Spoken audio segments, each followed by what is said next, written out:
안녕하세요. 퍼주기는 죄다 시동생한테 퍼주시곤 저희더러 수습하라는 어머님의 말씀에 귀도 안 차서 그냥 아예 손절한 30대 부부 중 아내입니다. 어찌 보면 저희 얼굴에 침뱉기인데도 이렇게 털어놓게 된 건 가슴이 너무 답답해서 이러다간 저희가 먼저 어떻게 될 것 같아서예요. 남편과는 대학생이던 시절 떠났던 어학연수에서 알게 되었어요. 당시 대학교 부속 어학원에서 수업을 들었는데 남편도 저와 같은 학생들 중 한 명이었지요. 제가 갔던 지역에는 유난히 한국 사람이 많이 없었고 그게 제가 그 지역을 선택한 이유이기도 했지만요. 그래서 남편을 보고 조금 놀랐던 기억이 나요. 타지에서 같은 나라 사람을 발견했을 때 반가움이랄까요. 하지만 그렇다고 남편과 제가 금방 서로 친해지고 그랬던 건 아닙니다. 저는 저대로 목표하는 바가 있었고 남편은 얼마 지나지 않아 한국으로 돌아갔거든요. 그리고 시간이 흘러 저 역시 계획한 어학연수를 마치고 한국에 돌아왔어요. 영어에 어느 정도 자신감을 갖게 되었지만 그래도 계속해서 연습하지 않으면 안 되겠더라고요. 그래서 외국인들과 영어로 대화하는 모임에 나가기 시작했는데 그곳에서 남편과 다시 재회를 했지요. 반대편에 서 있던 남편을 발견한 순간 반가운 마음도 들었고 동시에 우습게 들릴지도 모르겠지만 혹시 저 사람이랑 나 운명인가 그런 생각까지 잠시 들더군요. 남편도 저와 비슷한 마음이었는지 처음과 달리 그땐 무척 적극적으로 다가오기 시작했어요. 이후로 서로 빠르게 가까워지면서 연인 사이로까지 발전했고요. 저희는 8년이란 시간 동안 힘들 땐 서로에게 힘이 되어주고 기쁨이 되어주는 존재로서 만나왔어요. 저는 정말이지 남편에 대한 모든 걸 아는 사람은 저뿐이라고 믿었습니다. 그리고 앞으로 제 인생의 남자는 남편뿐일 거라고 확신했고요. 게다가 8년이란 시간 동안 생각할 시간을 갖자던가 헤어지자는 말은 서로 한 번도 해본 적 없었기에 남편이 결혼 이야기를 꺼냈을 때 고민하고 말 것도 없었달까요. 그리고 그 시간 동안 남편과 저 두 사람 다 어엿한 직장인이 되었습니다. 남편이나 저나 술이나 유흥을 즐기는 성격이 아니었고 그렇다고 명품을 좋아하고 허세가 있는 사람들도 아니어서 돈은 꽤 모았어요. 이 부분도 제가 남편과 결혼하기로 결심하게 된 이유 중 하나였고요. 하지만 결혼할 때 사람 하나만 보는 게 아니라 그 집안을 봐야 한다더니 그게 저한테 하는 말이 될 줄 누가 상상이나 했겠어요? 결혼과 신혼살림에 필요한 비용은 남편과 저 각각 1억씩 부담했습니다. 부족한 부분은 대출을 받았고요. 마음 같아선 영끌을 해서라도 서울에 위치한 아파트를 장만하고 싶었지만 시댁에서 먼저 아직 장가 안 간 시동생도 있고 대학생인 신우도 있어서 경제적인 도움은 못 줄 것 같다고 선을 그으셨거든요. 반면 저희 친정부모님께선 두 분이 사시는 아파트를 담보로 대출을 얼마 받아주시겠다 하셨지만 그건 제가 거절했어요. 친정아버지께선 정년까지 얼마 남겨두지 않은 상황이었고 그러면 결국엔 대출 자체가 친정부모님께 큰 부담이 될 건 안 봐도 뻔한 일이었으니까요. 그런데 신혼여행을 다녀오자마자 황당한 상황을 맞닥뜨리게 되었습니다. 그건 바로 어머님께서 남편 쪽에 들어온 축의금을 전부 가져가셨더라고요. 참고로 어머님 아버님 손님은 10분도 되지 않는 친척분들이 전부였고 나머지는 전부 남편이 사회생활을 하며 쌓은 인맥이었네요. 그리고 그들 대부분이 시쳇말로 이미 남편이 뿌린 돈도 있고 앞으로 뿌려야 하는 돈이었고요. 무엇보다도 결혼식을 며칠 앞두고 남편이 어머님께 자기 앞으로 들어온 축의금으로 식대도 내야 하고 여기저기 써야 하니까 가져가시면 안 된다고 몇 번이고 말씀드렸고 알겠다는 다짐도 받아놓은 상황이었어요. 그리고 결혼식 당일에는 신랑 신부인 남편이나 저나 정신이 하나도 없었고 그러자 시동생이 먼저 자기가 축의금을 맡아주겠다 했거든요. 남편은 내키지 않아 하는 눈치였지만 달리 방법이 없으니 남보다야 낫겠지 싶어서 맡겼던 모양이고요. 이후로 저희는 결혼식을 마치고 바로 신혼여행을 떠났습니다. 그런데 신혼여행에서 돌아와 시댁에 인사를 갔는데도 어머님께서 축의금에 대해선 영 이렇다 저렇다 말씀이 없으셨어요. 결국 눈치만 보던 남편이 먼저 축의금은 얼마나 들어왔냐, 장부는 어디 있냐 하며 돌려달라 했어요. 그러자 어머님께서 아무렇지도 않은 얼굴로 그 돈은 벌써 다 썼지 그러시는 거예요. 말하던 남편이나 옆에서 상황을 지켜보고 있던 저나 둘 다 너무 황당해서 어머님을 쳐다만 봤어요. 그랬더니 어머님도 그제서야 좀 민망하셨는지 시동생이 사업하는데 급하게 돈이 필요하다고 해서 일단 쓰라고 주셨답니다. 어이가 없어서 그러면 장부라도 달라고 최소한 얼마를 가져간 건지는 저희도 알아야 하지 않겠냐 했습니다. 그랬더니 어머님께서 장부는 어디 있는지 모르겠다 하시대요. 얼만지도 세보지도 않았다나요. 그러면서 그거 뭐 몇 푼이나 된다고 결혼하자마자 빚쟁이 마냥 쫓아와서는 돈 타령이냐고 오히려 당신이 불쾌한 기색을 내비치시는데 어떻게 이렇게 뻔뻔하신가 싶대요. 그 일로 남편은 저에게 몹시 미안해했어요. 그리고 그제서야 저에게 털어놓기를 어머님 아버님이 그렇게 시동생한테 맥을 못 추신답니다. 공부도 잘하고 성실한 남편과 달리 시동생은 어려서부터 문제가 많았대요. 그러다 2, 3년 전부터 사업을 한다고 저렇게 여기저기를 들쑤시고 다니는데 어머님 아버님이 그런 시동생을 말리기는커녕 오히려 이제라도 정신을 차려서 다행이라고 그러면서 남자가 그런 배포가 있어야 한다며 옆에서 시동생을 부추기신다네요. 덕분에 시동생이 어머님 아버님으로부터 가져간 돈이 몇 억은 될 거랍니다. 제가 당신은 그런 거 보면 속도 안 상하냐고 그러니까 남편도 한다는 말이 자기도 사람인데 속이 왜 안 쓰리겠냐고요. 하지만 어머님 아버님이 당신들 재산으로 그렇게 해주겠다는데 자기가 무슨 자격으로 좋다 싫다를 논하냐입니다. 자기는 스트레스도 받기 싫고 그렇다고 딱히 해결책이 있는 것도 아니기에 관심을 끊고 산다고요. 그제서야 그 긴 연애 기간 동안에도 시댁 식구 중 누구 하나 소개해주지 않으려 들었던 게 비로소 납득이 되더군요.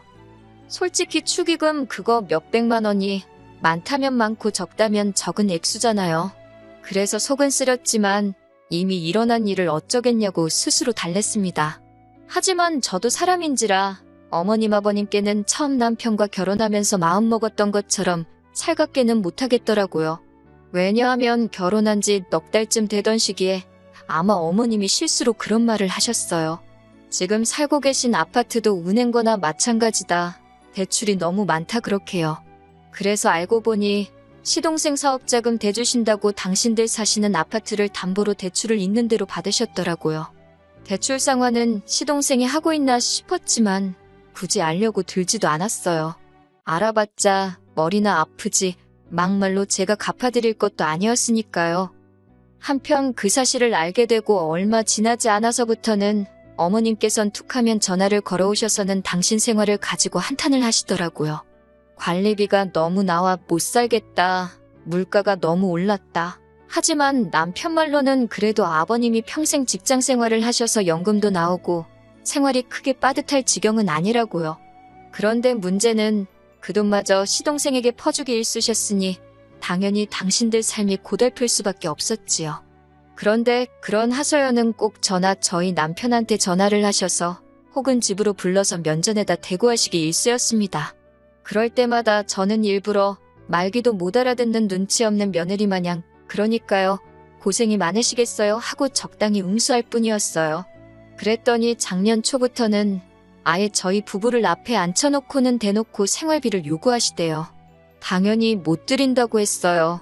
막말로 어머님 아버님이 당장 어떻게 되실 만한 상황도 아니었고 도와드려봤자 그 돈 M1 주머니로 들어갈 게 뻔했으니까요.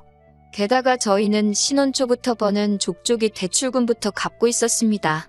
저축이라곤 미래에 갖게 될 아이를 위한 정도였지요. 아무튼 저희도 나름대로 계획이 있는데 어머님께서 뜬금없이 돈을 요구하시니 속상하고 서운하고 어이가 없었지요. 말이 나와서 말이지만 그렇다고 아예 시댁으론 돈 한 푼 안 드리고 그런 건 아니에요. 생색내자는 건 아니지만 저희 나름대로 할도리는 한답시고 명절이나 생신처럼 챙겨야 하는 날에는 적게는 30만 원에서 많게는 50만 원씩 드렸어요. 식사도 꼭 나가서 좋은 걸로 사드렸고요. 그리고 남편 말로는 저와 결혼하기 전에는 자기는 이렇게 챙겨드린 적은 없다대요. 하지만 어머님 아버님께서는 이런 일을 당신들이 배 아파 낳은 아들은 안 해도 며느리인 저는 꼭 해야 한다고 생각하시더라고요.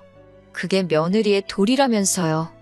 아무튼 생활비 이야기가 나왔을 때 제가 단칼에 어머님의 요구를 거절하자 그때부터 어머님도 아버님도 걸핏하면 저한테 화를 내셨어요. 음식 하나를 해드려도 짜다 어쩌다 하시면서 당신들 안 걸려 죽으라고 고사를 지내는 거냐 하질 않나. 안부도 여쭐 겸 전화를 하면 당신들을 제가 염탐한다고 안 하면 당신 죽고 나서 할 거냐고 도무지 어느 장단에 춤을 춰야 할지 모르겠더군요. 그래서 한 두세 달 그러다 제가 먼저 두 손 두 발 들었습니다. 해도 욕먹고 안 해도 욕을 먹는다면 안 한다고 한마디로 자포자기 했달까요? 그리고 중간에서 남편이 보여준 모습은 실망스럽기 짝이 없었습니다. 남편이 저더러 어머님 아버님과 기싸움하지 말고 그냥 관리비 내드린다 생각하고 50만 원씩 드리자대요.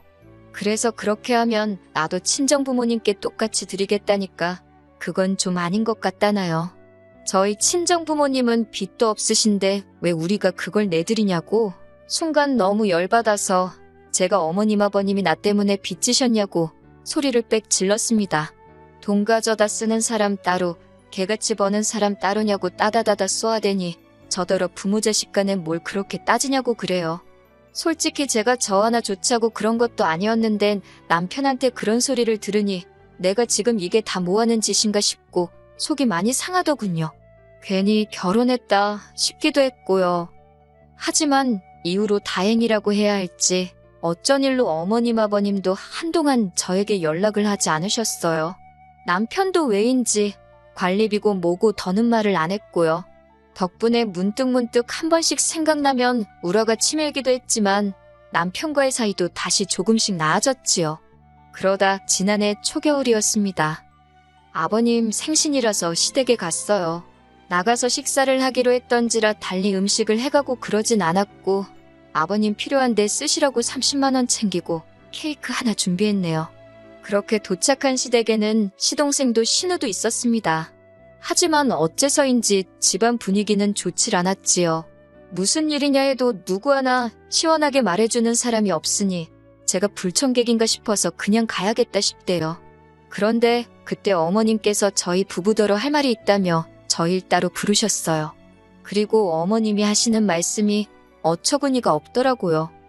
어머님 아버님께서 살고 계시는 아파트에 대출이 걸려있는 건 이미 알고 있었잖아요. 그 이유도요. 관심을 끊었다 했지만 사실 두어 차례 높아심에 어떻게 갚으시려고 하냐 여쭤본 적이 있어요. 그때마다 어머님께선 제가 마치 어머님 아버님 아파트를 탐이라도 낸다고 생각하셨는지 굉장히 적대적으로 나오셨고요. 그런데 어머님 아버님이 정확히 언제부터 은행 빚을 전혀 갚지 못하고 계셨는지 은행 쪽에서 경매에 넘기겠다고 연락이 왔답니다. 어머님에 대한 제 감정이 좋은 것은 아니었지만 그래도 가족으로서 그 소리를 듣곤 당연히 놀랐지요. 어쩌면 좋냐는 어머님 말씀에 제가 해드릴 수 있는 일은 달리 없어 손을 잡아드렸습니다. 그랬더니 어머님께서 그래서 말인데라며 저희 지금 전세로 들어간 아파트 곧 계약이 끝나지 않냐입니다. 제가 그렇다 하니까 그럼 계약 연장을 하지 말고 그 전세 보증금으로 어머님 아버님이 지금 살고 계신 아파트를 사랍니다. 싸게 해주겠다면서요. 순간 벙찐 제가 그럼 어머님 아버님은 어디로 가시려고 하냐니까 당신들이 가긴 어딜 가냐고 우린 계속 여기서 사는 거지 그래요. 그러면 저희는 어디 가서 사냐니까 어머님이 저더러 너는 말귀를 알아듣는데 못 알아듣는 척을 하는 거니 아니면 정말 멍청해서 못 알아듣는 거니라며 화를 내기 시작하셨습니다. 어이가 없어서 그럼 지금 저희더러 저희 돈으로 이 아파트를 사고 어머님 아버님까지 모시고 살라는 거냐니까 어머님이 걱정 말래요. 당신은 꽉 막힌 사람이 아니랍니다. 제가 일하느라 살림에 소홀하고 뭐 야근하느라 집에 늦게 들어와도 친구를 만나도 잔소리는 안 할 거라나요. 아무리 어머님이 저보단 나이도 많고 어른이라 해도 그 뻔뻔한 태도를 보고 있자니 할 말은 해야겠다 싶더군요. 어머님 떨어 제가 굳이 왜 제 돈을 써가며 고생을 사서 해야 하냐고 따졌습니다. 남편한테도 당신도 한번 말해보라고 내가 왜 그래야 하냐니까? 이때는 전과 달리 남편도 많이 언짢아 보이더라고요. 남편도 제 말이 맞다면서 어머님더러 그게 말이 되는 소리로 들리냐고 호통을 치대요. 능력이 안 되시면 집을 파시고 살림은 시동생이랑 합치시라면서요. 그랬더니 시동생이 들이닥쳐서는 아주 난리를 칩니다. 부모님 모시고 사는 남자한테 어떤 여자가 시집을 오겠냐면서 자기는 그럼 뭐 평생 혼자 살란 이야기냐고요. 그러자 남편이 시동생더러 혼자 살던 장가를 가던 그건 내 알 바가 아니고 관심도 없다고 하지만 부모님으로부터 제일 도움을 많이 받은 게 너 아니냐 지금 사시는 이 집에 이렇게 빚이 많이 생긴 것도 너 때문이지 않냐. 그러니 네가 책임져라 하대요. 그러자 시동생이 나이는 30도 넘어서 사업한답시고 거들먹거릴 땐 언제고 자기가 불리한 상황이라고 어린애 마냥 떼를 쓰는데 저게 뭐하는 짓인가 싶어서 한심하기 짝이 없었지요. 어머님 아버님은 어머님 아버님대로 자식이 셋이면 뭐하냐. 돈 앞에서 부모고 뭐고 없다면서 당신들 헛살았다고 눈물 쥐어 짜내시는데 솔직히 방법이 아예 없는 건 아니었잖아요. 사시는 집 팔아서 일부는 대출 갚는 데 쓰시고 남은 돈으로 형편에 맞는 곳으로 이사를 가시면 되는 어찌 보면 간단한 일이었어요. 하지만 어머님은 죽어도 집은 포기 못하신다고 버티시니 제가 어떻게 달리 도와드릴 방법이 없었네요. 이후로 벌써 넉 달째 저희 부부는 그날 이후로 어머님 아버님과 완전히 소식을 끊었습니다. 시동생과 신우의 앓는 소리, 말 같지 않은 헛소리도 깡그리 무시하고 있지요. 그러면서 저더러 하는 말이 자기 몰래 시댁에 돈을 보내거나 그럴 생각은 말랍니다. 저도 물론 그럴 생각도 없었고요. 저는 솔직히 아예 관심을 끄고 있어요. 이런 엉망인 상황에서 괜히 나서고 싶은 마음은 추호도 없거든요. 부모 자식 간이니 평생 안 보고 살진 못하겠지만 자기들끼리 알아서 풀던지 말던지 그건 그냥 지켜보고만 있을 생각이에요. 지금 당장은 저는 그저 아무쪼록 어머님 아버님 건강만이라도 잘 지키시길 바랄 뿐입니다.